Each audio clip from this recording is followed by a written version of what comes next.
जय हिंद दोस्तों, वंदे मातरम। आलिया भट्ट आज की डेट में उन एक्टर्स में शुमार हो चुकी हैं जो कि एक अच्छी मूवी की गारंटी देती हैं। मतलब आप हिट की उम्मीद करें या ना करें, लेकिन कंटेंट उनकी मूवी का अच्छा होगा, इस बात की गारंटी देती हैं। अभी जो उनकी मूवी रिलीज हुई है डार्लिंग्स, इसके साथ ही उन्होंने प्रोडक्शन की फील्ड में भी अपने पैर रख दिए हैं। और जाहिर सी बात है, इस मूवी से जो भी कुछ पैसे की कमाई हुई है उसका शेयर भी उन्होंने लिया है। नेटफ्लिक्स के ऊपर डार्लिंग्स रिलीज हुई है। डोमेस्टिक वायलेंस को लेकर इस मूवी में ह्यूमर के साथ तड़का लगाया गया है। लेकिन रिलीज के एक दिन पहले ही इस मूवी के बॉयकॉट की मांग तेज हो गई थी। दरअसल इस मूवी में जिस तरीके से पुरुषों को प्रताड़ित करते हुए दिखाया गया है, बस लोगों को लगा कि नहीं, ये कुछ गलत तरीके से दिखाया गया है। अब उस समय इसके ऊपर भी जो मैंने वीडियो बनाया था उसमें मैंने यही बात कही थी कि भाई पहले हम लोगों को इंतजार करके देखना चाहिए कि भाई मूवी में आखिर दरअसल आने क्या वाला है। और मूवी सामने आ गई है, और मूवी में क्या कुछ आया है आपके लिए, इसी बारे में हम लोग बात करने वाले हैं इस वीडियो में। साथ ही साथ ये भी समझेंगे कि आलिया भट्ट की ये मूवी देखने लायक है नहीं, ये भी जानेंगे। आलिया भट्ट के लिए साल 2022 उनके जीवन का सबसे महत्वपूर्ण साल है। इसी साल उनकी शादी हुई है, वो माँ भी बनने वाली है, और बतौर निर्माता उनकी पहली फिल्म डार्लिंग्स भी नेटफ्लिक्स पर रिलीज हो चुकी है। फिल्म बनी तो सिनेमाघरों के लिए ही थी, लेकिन फिल्म बनने के बाद ही शायद इसे बनाने वालों को समझ आया कि इसके प्रचार और विज्ञापन पर और पैसा खर्च करने के बजाय इसे OTT पर रिलीज कर देना ही बेहतर होगा। नेटफ्लिक्स वैसे भी अपने हिंदी सिनेमा पर शुरू से ही लट्टू रहा है, तो उसने भी ऐसा पहला प्रस्ताव मिलते ही इसे लपक लिया। आलिया भट्ट फिल्म की हीरोइन भी है। अभिनय वो खुद शानदार करती हैं, इसमें कोई दो राय नहीं है। लेकिन अपनी फिल्मों की कहानियां चुनने की कला आलिया को अभी सीखनी पड़ेगी।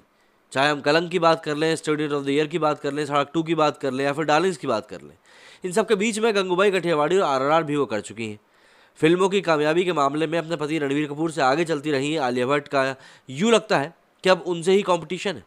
रणवीर ने 4 साल बाद शमशेरा दी और आलिया ने भी आखिर उनकी बराबरी कर ही ली।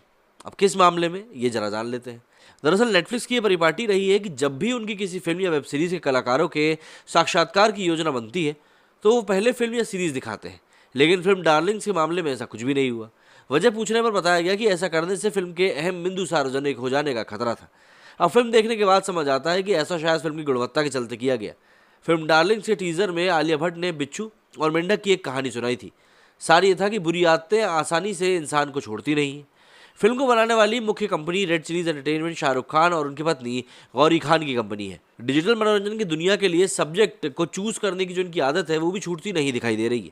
सिर्फ एक क्लास ऑफ 83 को छोड़ दे तो इसकी रचनात्मक टीम बार बार एक जैसी गलतियां दोहरा रही है। कागज़ पर बढ़िया देखने वाली फिल्म या सीरीज़ ये लोग बनाते हैं, और इसका आम दर्शकों से ताल्लुक कैसे बनेगा, बस ये सोचना भूल जाते हैं। फिल्म डार्लिंग्स की कहानी ठेठ मुंबईया है। पुरानी मुंबई का एक मुस्लिम बहुल इलाका है। सिनेमाघर के बाहर कुल्फी खाते खाते अपने आशिक का इंतजार करती माशूका है। लड़का रेलवे में टिकट कलेक्टर बन जाता है, लड़की उसकी बीवी है। TC से उसका सीनियर रोज के रोज टॉयलेट साफ करवाता है, और वो करता है। सरकारी नौकरी में रहते हुए कोई अपना ऐसा उत्पीड़न आज के ज़माने में होने दे सकता है, ये ज़रा कहानी लिखने वालों को सोचना चाहिए था। खैर, दफ्तर में भीगी बिल्ली बनकर रहने वाला ये मर्द घर में आकर शेर बन जाता है। रोज शराब पीता है, सोकर उठने पर शराब, घर के रास्ते में शराब, मतलब कुछ भी कंडीशन हो, बस शराब चाहिए। खाने में एक कंकड़ माफ़ है, दूसरा भी माफ़ है, लेकिन तीसरा कंकड़ निकलने पर वो बीवी का गला दबोच लेता है, और इतना ज़ोर से कि निशान अगले दिन तक मोहल्ले को दिखते हैं। माशूक अब अपने शौहर की डार्लिंग्स है, और उसकी माँ सामने वाले घर से सारा माजरा समझती रहती। माँ का एक ही मानना है कि उसकी बेटी को अपने शौहर से छुटकारा पा लेना चाहिए। घर में मारपीट बढ़ती है तो मामला पुलिस तक जाता है। पुलिस अपनी मुंबईया है। पहली बार तो मामला कागज़ पर ही निपटाती है, लेकिन दूसरी बार सीधे शिकायत करने वाले के घर आ धमकती है। मामला इस बार थोड़ा पेचीदा हो चुका है, क्योंकि शौहर गायब हो चुका है। माँ बेटी ने मिलकर जो प्लान बनाया है, उसके किसी भी वक्त खुल जाने का खतरा कहानी का सस्पेंस बनता है।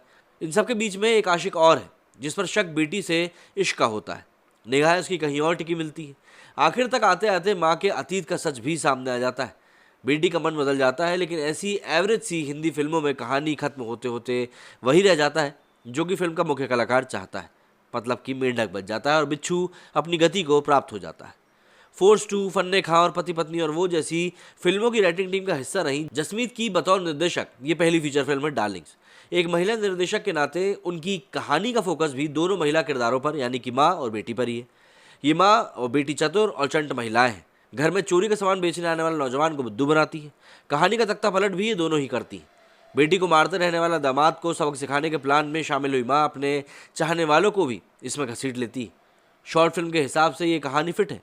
फीचर फिल्म के हिसाब से ये अपने पत्ते खुल जाने के बाद बहुत बोर हो जाती है। जसमीत की रीन पूरी कोशिश करती है कि फिल्म पटरी पर बनी रहे, लेकिन रेल की पटरी के लगाते आते पटकथा हिम्मत हार जाती है। जसमीत के निर्देशन में किसी तरह की कोई ऐसी नवीनता नहीं है कि दर्शक बस टिक सके। मतलब अगर हम मोटे तौर पर एक्टिंग की बात करें तो फिल्म डार्लिंग्स के सारे कलाकारों ने इसमें लाजवाब काम किया है। आलिया भट्ट ने फिर एक बार साबित किया है कि अदाकारी में उनकी टक्कर की अभिनेत्रियां मौजूदा दौर के हिंदी सिनेमा में ज़्यादा नहीं है। वो किरदार को जीने वाली कलाकार है। बदरुन्निसा जैसी आलिया की अदाकारी पाकर जी उठी है। और आलिया की भी अपनी पहचान इसलिए बनी है क्योंकि वो बीते 10 सालों में फिल्म दर फिल्म अपने किरदार के साथ प्रयोग करती आ रही हैं। लेकिन किरदार पर रीझने वाली आलिया को कहानी के पेज समझना अभी बाकी है। मतलब सीधी सी बात है, कुछ ये मूवी मतलब जैसे 2.25 घंटे की ये मूवी है। अगर आप इस मूवी को देखने बैठेंगे ना तो आपको ऐसा लगेगा देखकर कि यार ये कुछ ज़्यादा ही बड़ी होती जा रही है।